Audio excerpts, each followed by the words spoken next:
All right. Well, hello, everybody. I'm Matt Karinga, and I'm going to talk a little bit about what we're doing at Adelphi and answer any questions. Let me just take a look. So I'm going to go over the basics of our program. We offer a master's in STEAM teaching and learning with 4 different tracks, including one that leads to certification in computer science education. Talk a little bit about our approach and then some of the research that we have going on that supports this program and that our students are working on along with us, right? First, just to introduce myself and where I'm coming from. I started teaching in public education, working with Teach for America right out of college. I student taught in Los Angeles and then moved to the Mississippi Delta, where I was the bilingual TESOL teacher for the entire school district, working with mostly children of migrant workers who are from Mexico down there in cotton and soybeans and rice fields. I moved back to New York. I got a job in District 32 in Bushwick, Brooklyn, and I was doing technology integration in schools there, training teachers on a software called SuccessMaker. It's kind of an integrated learning system. They also had some more interesting literacy software, but the schools were really interested in improving their test scores. And while I was doing that, I went back to school. I did my MA in computing education up at Columbia Teachers College. And from there, I left education and became a full-time software developer. I worked for about 10 years as a programmer professionally, writing mostly Java and some Python code. But I decided that scene wasn't for me for my whole life. I went back to school. I did my doctorate in instructional technology and media. And from there, I went to Adelphi University, where I've been teaching ever since. I started our master's in educational technology, and more recently, this master's in computer science education, which is what I'm going to talk about today. Right. So we have 4 tracks in the program. One for math education, one that leads to science education, one is the computer science education that I oversee, and then there's a more general track that's a non-certification track called STEAM Studies. And the programs, they're all 30 credits. It's accelerated, so it happens in 1 year. We start with a intensive summer, and then students in the full-time program do field work where they're in a school 1 day a week and they're taking classes in the fall. They student teach in the spring, finish their coursework, and then they're out of the program.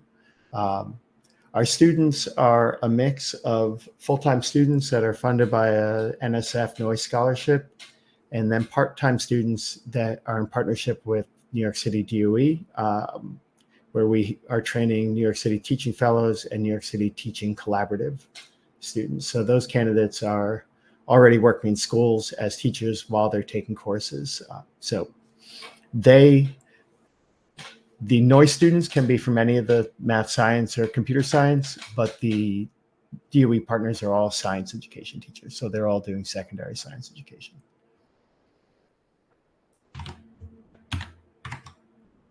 So we are 4 faculty that began this program, and we represent the different STEM fields or STEAM fields. So I oversee the computer science. Liz DeFreitas oversees math. Tracy Hogan is from science education, and Cindy McGuire is from art and art education. So together we designed this program, and we co-teach a lot, and we work together quite a bit in the program, and we each oversee different strands of it, right? Just briefly, here are the courses. So except for these 4 computer science courses, the cohorts are mixed. So you would be in classes with science, math, and others who are in the STEAM program. The kind of educational foundation and theory courses are on multimodal literacies and urban education. Then we have a 3-course sequence, which is in our Maker Lab. And I'm going to talk about those courses a little bit more, but they start with the design lab, then what we call the equity lab, and then the school lab is the last course they do, and it's kind of a culminating academic experience for the program. There are 4 computer science courses. I'll talk about them a little bit, but it's an intro CS course, programming, web media, cybersecurity, and then a kind of philosophy and theory of technology and ethics course called Technology and Society. And then if they're in an initial cert program, which most of our students are, they'll student teach in the spring. If they're not, or they're teaching already, they'll complete a practicum project in their school or related to STEAM teaching and learning. So a little bit about the Noyce Scholarship. We're currently working with our 3rd cohort in a 5-year grant. The scholarship funds pay full tuition for the master's. The candidates have to commit to teaching in an underserved school. So the requirements on our website for what counts for the NSF for that. And they have to have an undergraduate degree in STEM and typically not be a practicing teacher or have a math ed or science ed background. The idea is that we want to attract career changers who studied a STEM field into the teaching profession, and that's who we're recruiting. We have a great mix of students. We actually have a bunch of engineers, research scientists who are in master's or doctoral programs decided they want to teach. And it's very lively having them all together. And then they're also working with the teaching fellows who are in school. So there's a great kind of community of students in the program right now. And it's a lot of fun working with them. All right.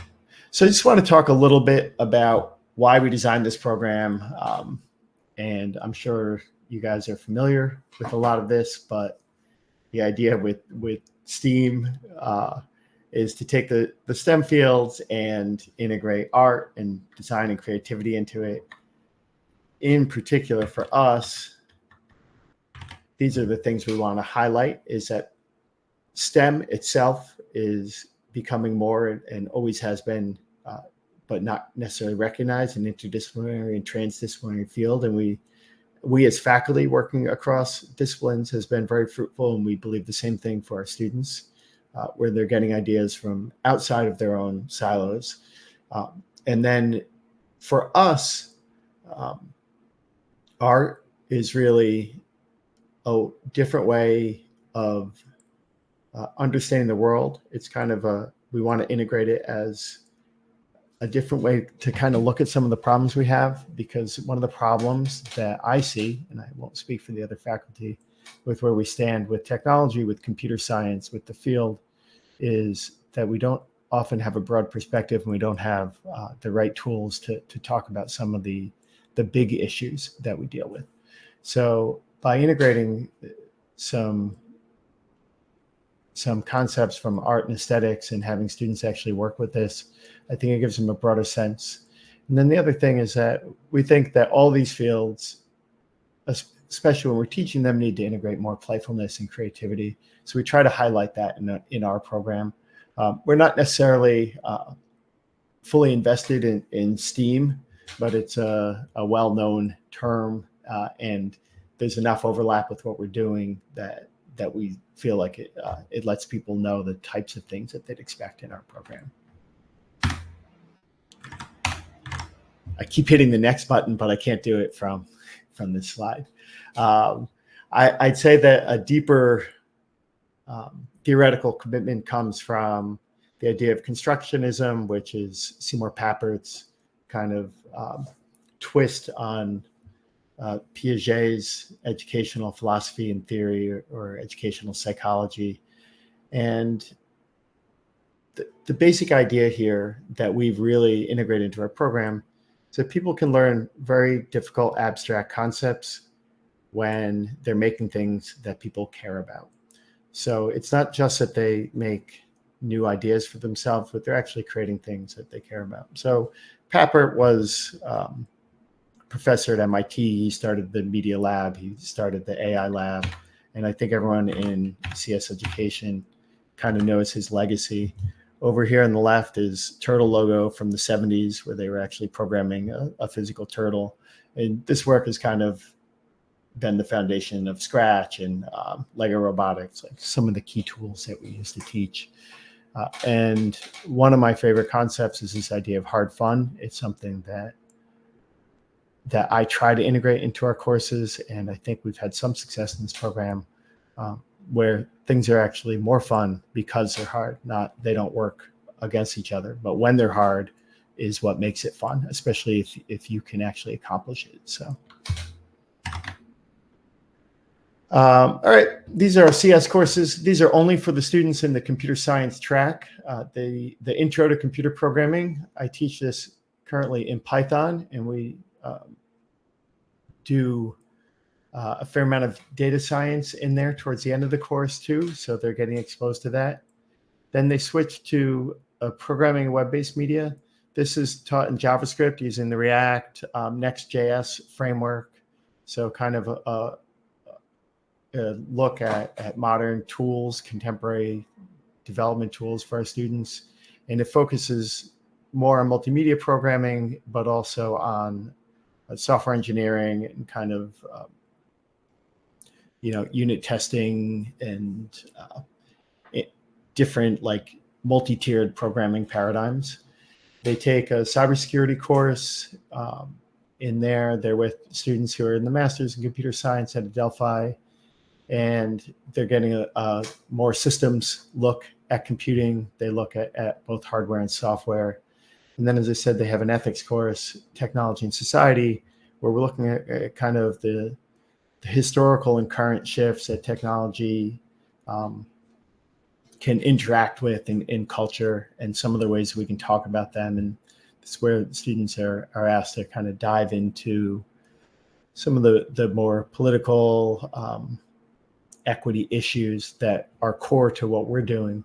And they can really take a semester-long course to discuss race and gender, representation in the field, the environmental impact of new technologies, the political impact of technologies and things like that. So as I said, we've got this 3-course sequence in the Maker Lab. It is in our Maker Lab, and it's a lab-based course where students come in and they're working on projects. Each 3 of the courses are motivated around a problem and project-based pedagogy. The Design Lab is the first course, and this is the most arts-heavy one. Students are asked to keep an arts journal as they go throughout the course. And I have a couple examples of kinetic sculptures, which is one of the key projects where they upcycle found and discarded materials to make art projects that are driven by motors and Arduinos and microbits and things like that. The second course is called the Equity Lab, and this is a course that I designed and co-designed with an alum from our program who's a full-time occupational therapist at the DOE. And the idea is to engage with special education through this maker lens. And students are learning to adapt computing both physically and digitally to support more learners and more broadly to support people with disabilities. So here we are visiting adaptive design, and they're giving us a workshop on doing cardboard construction and paper prototyping and kind of lightweight adaptations. A key project in this is a game-based learning in this game that I call Protocol. You can see the students in the photo are playing it. The idea is that they have to compete to transmit these cards that we see on the left to a player in their team, and they can only use the interface of the microbit to communicate with each other. So the cards are shuffled, and they're trying to get through as many as they can in 1 minute using an interface that they designed, that they wrote the code for. So first they do it with just what's given with the microbit, and then they're asked to expand on that for players with disabilities, and they have to make a sending interface for a student or for a player with low muscle control or type of physical disability. and then the receiver has a vision impairment, and they're designing visual interfaces. So we can see these teams both made very large, easy to press buttons for their sender so they can send data. And this team built a fully tactile interface. This team did a LED interface for the receiver with high contrast elements to communicate the ideas. So this is tactile and auditory. In the picture, you can't see the auditory aspect of it. So we asked them to build this. And the idea behind this project is that, going back to that idea of constructionism, that when they make things that they care about and that are challenging, it gives them the chance to reflect on the more abstract ideas, like how do you design an equitable interface? How do you design for all the students in your classroom? How can you reshape the classroom environment itself to support more learners?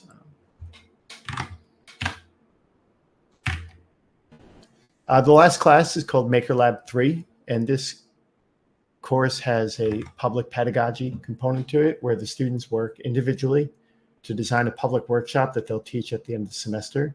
We've only run it one time, and these are the workshops that the 27 students created. And we did a one-day mini conference at our Manhattan campus, where participants were invited in, and they were able to attend these workshops and hear about both how they worked and the ideas behind them. So I just want to highlight a couple of them here that were particularly interesting. There was biomimicry using Lego Spike. This was by a high school science teacher who's teaching anatomy, and he was prototyping this with the students in his classroom. The bioplastics one was actually one of my favorite, in that it really exhibited that maker ethos. The student who did this was also a biologist, and she just spent the whole semester like playing around with and testing out different bioplastics and finding ways to make them more rigid or more flexible. And she brought that energy into her workshop. The Ink and Think was by a biology teacher who's teaching in Queens, and she's actually teaching at the farm school. They're working with live animals there. And she created this workshop where they were using natural elements, leaves and animal skins and feathers, to actually incorporate them into gelatin printmaking.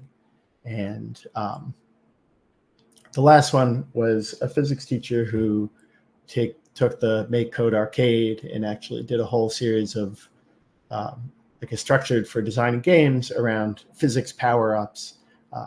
And it was just one of the better examples of incorporating the content into the computing that we have. All right. Last thing to talk about, this degree is part of our MIXI Institute for STEM and the Imagination, and this is kind of a research and practice institute. So the students who are in the program are part of this broader community where MIXI puts on a lecture series. We host conferences. We have some completely public workshops that we do. I'm running a data science study group that's on Meetup. We do adaptive design drives where we build switches and other interfaces that we give back to schools or to kids with disabilities. We do adaptive toys. And we also have funded research coming in MIXI. Just highlight a couple of the projects that are going on. And these are opportunities for students to work with faculty and to see the types of research that we're doing around computing, to try to push computing in a more equitable direction. So here are some of the funded projects that are going right now. There's this Spencer grant where we're working with schools in Brooklyn and Manhattan. We're just starting this fall, and we're working with students to actually study the physical environment of their schools. They're going to be building sensors. They're going to be doing CAD drawings. They're going to be looking at data and data-driven maps to understand the school's role in the community and how it interacts with other services. We received a Mozilla grant in responsible computing to design 2 new undergraduate courses at Adelphi to expand what's taught in computer science courses and who may be entering computer science courses. And we're doing this around a spatial justice framework where we're going to be making maps with undergrads, and hopefully we will be attracting some new students into CS who didn't think CS was for them because they weren't studying the things they wanted to. And we're going to push back on the types of things we can do even in an early intro computer science course to actually look at things that matter, like the history of racial segregation in Long Island schools and in New York City schools. This is built on an open source project that I have going on, which is the New York City Schools Open Data Portal. And this is a Python library that sits on top of the open data from NICEAD and New York City DOE around schools to make it easier to analyze school data, to teach data science using this data set, and to do a lot of spatial analysis. Like you see that this map is from one of the demos that we have looking at levels of school segregation in New York City. And so you can quickly see Upper Manhattan, Central Bronx, Central Brooklyn are what some of the research calls apartheid schools. And then the last one, this is our NOIS grant. This funds our students. It also gave us the initial funding and release time to start up our Maker Lab and really think this whole program. So it's been foundational to getting everything up and running here that we're doing. Those aren't the only things that MIXIA is going on, but they're the most closely related ones to computing research and computer science education. All right, so that's what I had planned. I definitely would invite you to ask me any questions, to check out the program. I can paste these links into the chat, which I'll do now.